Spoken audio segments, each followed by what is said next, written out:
Okay, so we were discussing about inner product space और last video में हमने dot product के बारे में देखा था। आगे फर्दर कंटिन्यू करते हैं। तो जो हम स्पेसेस की बात कर रहे थे उसमें से हमारा जो फर्स्ट स्पेस था दैट वाज यूक्लिडियन स्पेस, जिसमें हमने डॉट प्रोडक्ट होता है इनर प्रोडक्ट स्पेस में। ओके, सेकेंड वन हो गया हमारा फंक्शन स्पेस, जिसमें हम दो फंक्शंस का इनर प्रोडक्ट निकालेंगे। और थर्ड हो गया हमारा मैट्रिक्स स्पेस, जिसमें हम मैट्रिक्स का इनर प्रोडक्ट निकालेंगे। ठीक है, और उसके स्पेस को हम कहेंगे मैट्रिक्स स्पेस।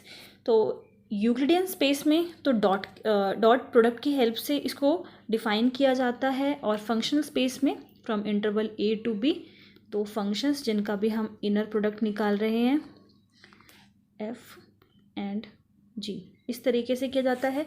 और मैट्रिक्स स्पेस में मैंने आप लोगों को बताया था, अगर दो मैट्रिक्स का हम इनर प्रोडक्ट निकाल रहे हैं तो वो किसके बराबर होगा, trace of b transpose a। ठीक है, तो ये इस तरीके से डिवाइडेड है।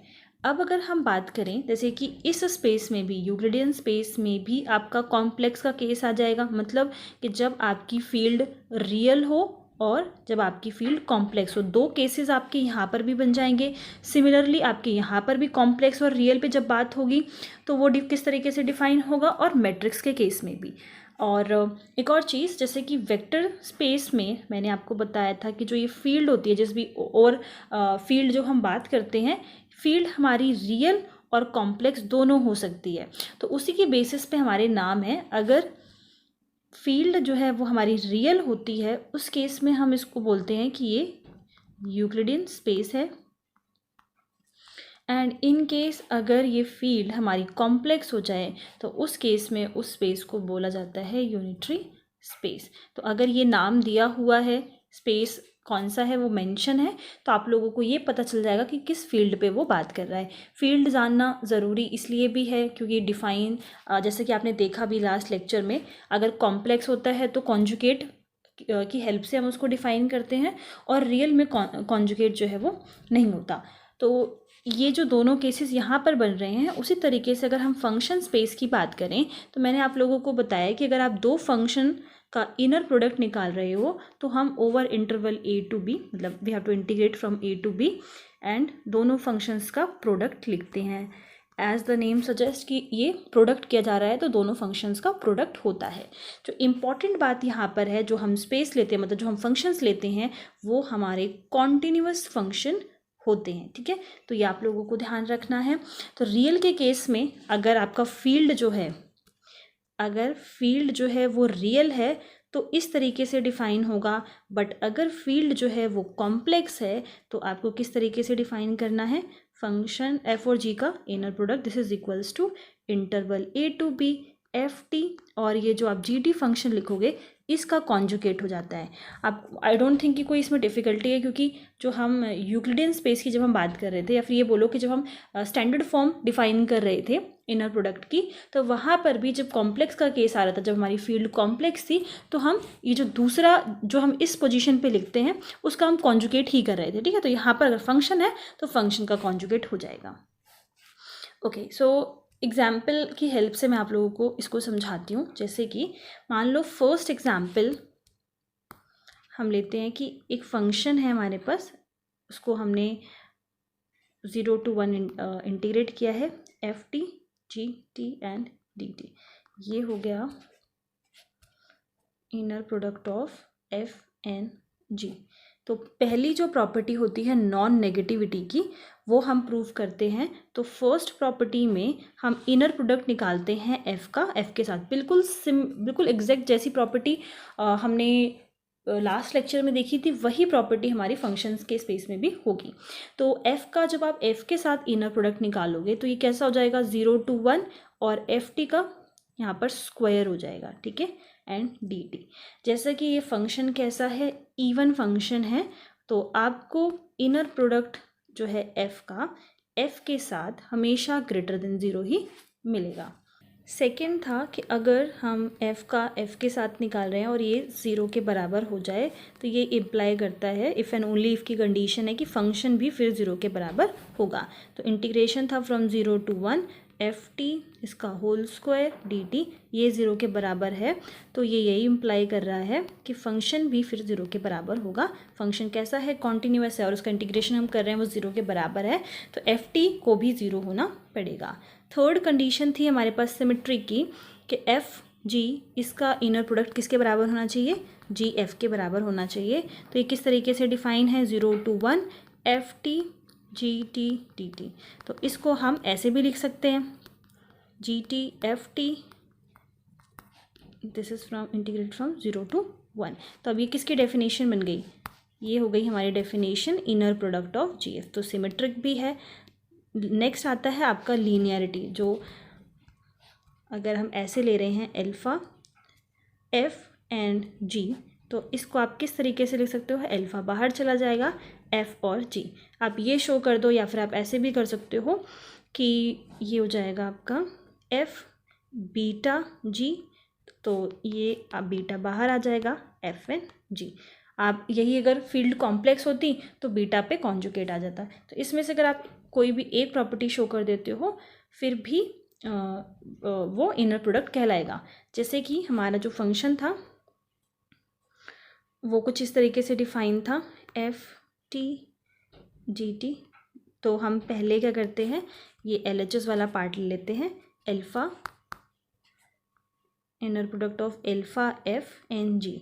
तो इसमें क्या होगा कि जहाँ पर फंक्शन आपका एफ है उसमें आप अल्फ़ा को मल्टीप्लाई कर दो, तो ये कुछ इस तरीके से डिफाइन होगा। This was F inner product of F and G. So alpha F T G T and this. हम इस अल्फ़ा को, क्योंकि ये स्केलर है हमारा फील्ड से बिलोंग कर रहा है, तो हम क्या कर सकते हैं, इस अल्फ़ा को बाहर कर सकते हैं।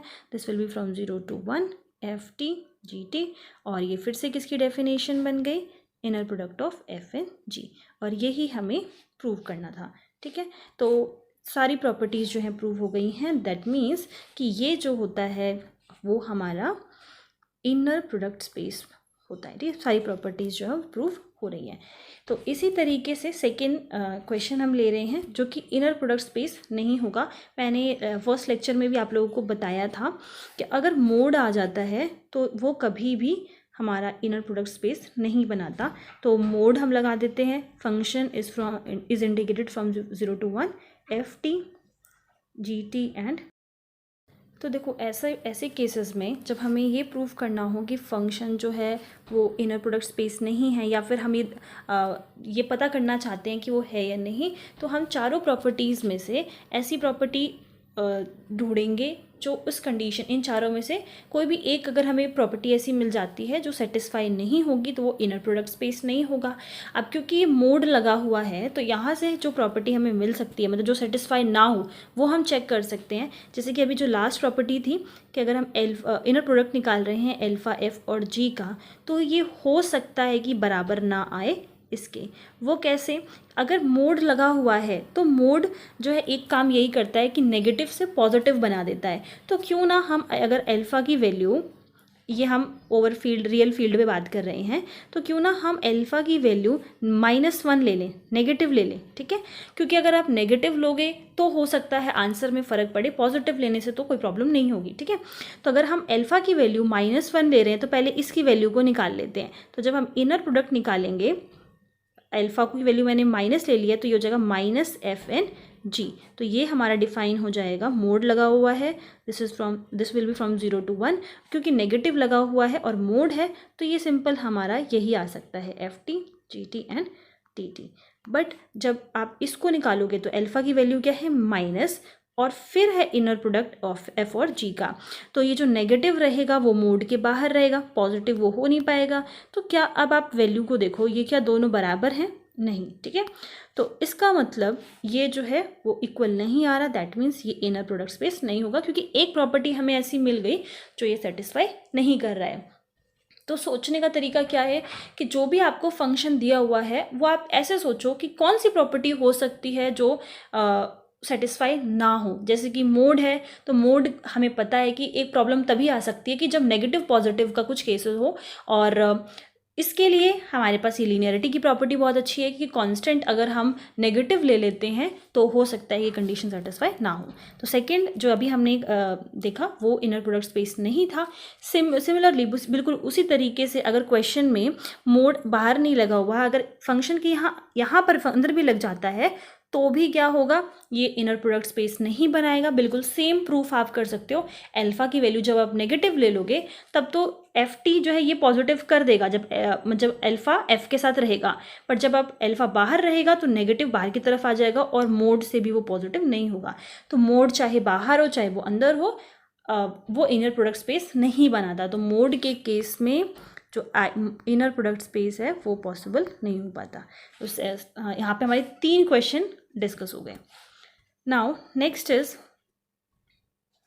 अगर f और g कुछ इस तरीके से डिफाइंड है, f0 g(0) plus f(1) into g(1). देखो ऐसे केसेस में, इस केस में आपको कैसे सोचना है, हमें ये पता है कि अगर हम 2 फंक्शन का इनर प्रोडक्ट निकालते हैं और वो 0 के बराबर आ जाता है तो इसकी एक कंडीशन जो है वो ये होती है कि फिर इफ़ एंड ओनली इफ़ की कंडीशन होती है कि फिर फंक्शन को भी 0 होना पड़ेगा। ठीक है, तो अगर हम यहाँ पर जो f और g हमने लिया है ये अगर 0 के बराबर आ रहा है, इसका मतलब दोनों जो फंक्शंस हैं उनको भी 0 होना पड़ेगा। ओके, तो अगर हम कुछ इस तरीके से फंक्शन को डिफाइन कर दें, यहाँ पर आप देख रहे हो कि f of 0 and g of 0 लिखा है, तो क्या सिर्फ इतने पार्ट की बात करते हैं हम, तो इसका आंसर 0 आने के लिए क्या ये ज़रूरी है कि f ऑफ 0 भी 0 हो और g ऑफ 0 भी 0 हो? इन दोनों में से अगर एक भी 0 हो जाता है तो क्या आंसर 0 नहीं आएगा? लाइक अगर मैं a इंटू बी की बात करूं, दोनों का प्रोडक्ट अगर 0 है तो हम क्या कहते हैं, या तो a 0 के बराबर हो जाए या तो b 0 के बराबर हो जाए। दोनों में से कोई अगर एक भी 0 के बराबर हो जाता है तो भी हमारा आंसर 0 आ जाएगा। ठीक है, तो बिल्कुल इसी कॉन्सेप्ट से अगर हम ये बोल दें कि दोनों में से मैं कोई एक फंक्शन मान लो 0 मान लेती हूँ, कि हम ये कहते हैं कि f ऑफ 0 जो है 0 दे रहा है बट g ऑफ 0 इस पर 1 वैल्यू दे रहा है, तो भी आंसर जो है 0 आ जाएगा। उसी तरीके से अगर हम इसकी बात करें, अब मैं ये कह देती हूँ कि f ऑफ 1 जो है वो 1 वैल्यू दे रहा है और g ऑफ 1 पे ये 0 वैल्यू दे रहा है। ठीक है, ओके, तो अब इस पे ये हमने कुछ इस तरीके से डिफाइन कर दिया, मतलब इन दोनों में से किसी एक पॉइंट पर मान लिया 0 आ रहा है और इन दोनों में से भी किसी एक पॉइंट पर 0 आ रहा है, तो यहाँ पर वैल्यू क्या हो गई 0, क्योंकि इसकी वजह से ये 0 दे रहा था, प्लस इसमें g फंक्शन की वजह से वैल्यू हो गई 0, आंसर क्या आ गया 0। तो अगर हम ये देखें क्या फंक्शन भी 0 था, आंसर तो ये 0 दे रहा है, तो इसके लिए फंक्शन का 0 होना भी 0 ज़रूरी है, बट ऐसा नहीं है। इस फंक्शन अगर हम f की बात करें तो वो 0 पर 0 दे रहा है। बाकी अगर आप ऐसे डिफाइन नहीं करना चाहते तो एक और तरीका है, 1 ना मान के आप नॉट इक्वल्स टू 0 मान लो। सिमिलरली यहाँ पर भी नॉट इक्वल्स टू 0 मान लो। अगर हम ऐसे भी फंक्शन को डिफाइन कर देते हैं तो भी आपका आंसर 0 आएगा। तो अगर मैं f फंक्शन की बात करूँ तो क्लियरली यहाँ पर पता चल रहा है कि function is not equals to 0, मतलब वो किसी एक पॉइंट पर 0 दे रहा है। और इसी तरीके से अगर आप g की बात करो तो वो किसी एक पर्टिकुलर पॉइंट पर 0 दे रहा है, बाकियों पे वो 0 नहीं है। तो ये इनर प्रोडक्ट स्पेस इसलिए नहीं बनेगा कि आंसर तो 0 आ रहा है, बट अगर हम फंक्शन की बात करें तो फंक्शन तो 0 के बराबर नहीं है। ठीक है, तो ये इस तरीके से अगर आप सोचोगे तो आप कोई भी एक प्रॉपर्टी की ज़रूरत पड़ेगी आपको शो करने के लिए, और आपका जो क्वेश्चन है वो आपको पता चल जाएगा कि वो इनर प्रोडक्ट स्पेस है या फिर नहीं। ठीक है, अब आ जाते हैं मैट्रिक्स स्पेस पे। तो उसमें मैंने आप लोगों को बताया कि जब हम 2 मैट्रिक्स का इनर प्रोडक्ट स्पेस निकाल रहे हैं तो हमें ट्रेस की ज़रूरत पड़ती है, और जो आप इस तरफ लिखते हो उसका आपको ट्रांसपोज करना पड़ता है और उसका प्रोडक्ट करना पड़ता है ए से। जैसे कि अगर हम कोई सिंपल सी मैट्रिक्स ले लेते हैं, हमने लिया 1 2 एंड 3 4। बी मैट्रिक्स ले लेते हैं 1 2 2 1। इसका निकालना है हमें इनर प्रोडक्ट, तो ए बी। सबसे पहले इसका ट्रांसपोज कर दो, बी ट्रांसपोज, तो ये हो जाएगा आपके पास 1 2 2 1। ओके, या फिर अगर आप ये नहीं लेना चाहते तो हम इसको बी मैट्रिक्स मान सकते हैं। चलो ये ले लेते हैं, 2 1 कर लेते हैं इसको, तो यही हो जाएगा 1 2 2 1। आप कोई और भी एग्जाम्पल ले लो, ऐसा कुछ नहीं है कि आंसर गलत आएगा, आप कोई और एग्जाम्पल लेकर भी देख सकते हो।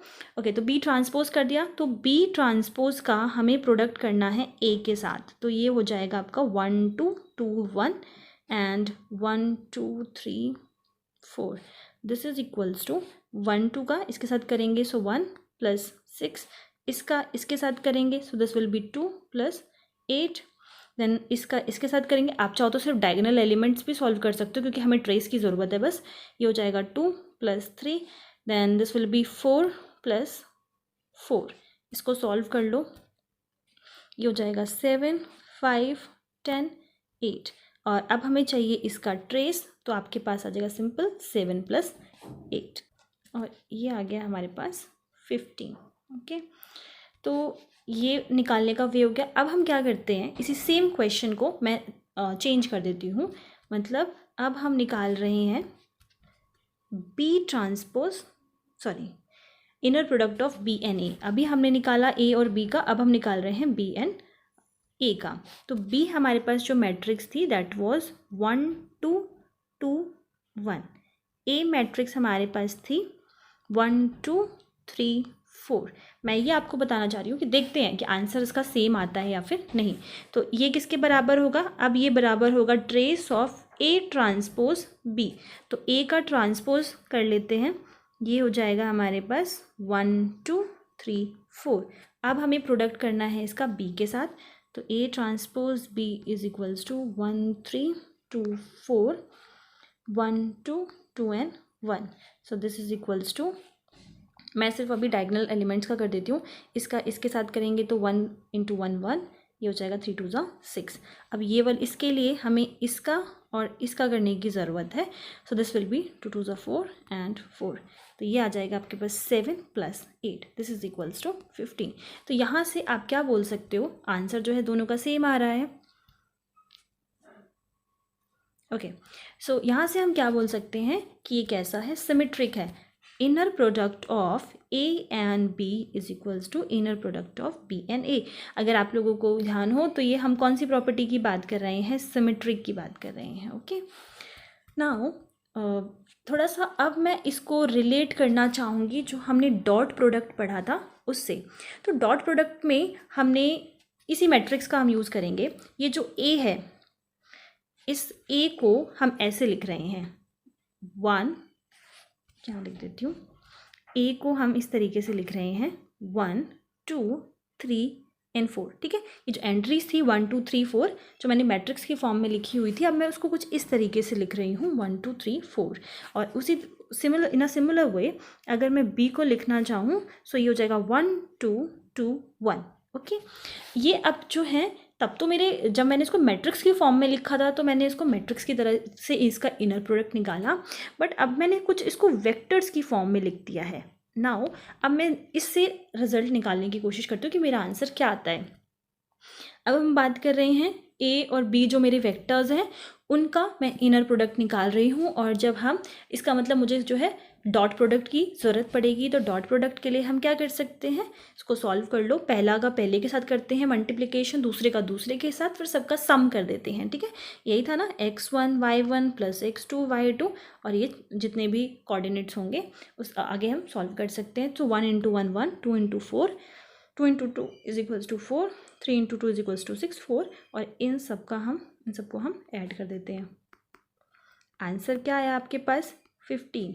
अब आप वापस पीछे चलिए, इन सब का आंसर भी क्या आ रहा था, 15 आ रहा था। ओके, तो बोलने का बस यही मतलब है कि जब मैंने इनको वेक्टर्स की फॉर्म में लिख दिया तो मेरा जो आंसर आ रहा था, और मैट्रिक्स की तरह से जब मैंने इनको सॉल्व किया तब जो मेरा आंसर आ रहा था वो एग्जैक्टली सेम है।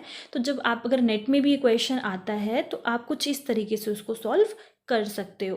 तो ये सेम ही चीज़ है, बट जब मैट्रिक्स की फॉर्म में लिख रहे थे तो हमने ट्रांसपोज की हेल्प से किया था, डायगोनल एलिमेंट्स की ज़रूरत पड़ी थी उसके लिए, और जब हम उसको वेक्टर की फॉर्म में लिख रहे हैं तो सिंपल जो हमारा स्टैंडर्ड तरीका है निकालने का उसका हमने यूज़ कर लिया। क्लियर? आज के वीडियो में बस इतना ही। नेक्स्ट वीडियो में हम इससे रिलेटेड कुछ क्वेश्चन डिस्कस करेंगे। एंड अगर आप लोगों को, मैंने पहले भी एक वीडियो बनाई हुई है, एटलीस्ट आई थिंक 2 वीडियोस आपको ऐसी मिल जाएंगी जो मैंने इनर प्रोडक्ट स्पेस पे बनाई थी। उसके कुछ एग्जांपल डिस्कस किए थे जो पहले CSIR में आए हुए हैं, तो आप उन वीडियोज़ को भी देख सकते हो। अगर आपको लिंक नहीं मिलता तो आप मुझे कॉमेंट सेक्शन में बता सकते हो। Okay, thank you.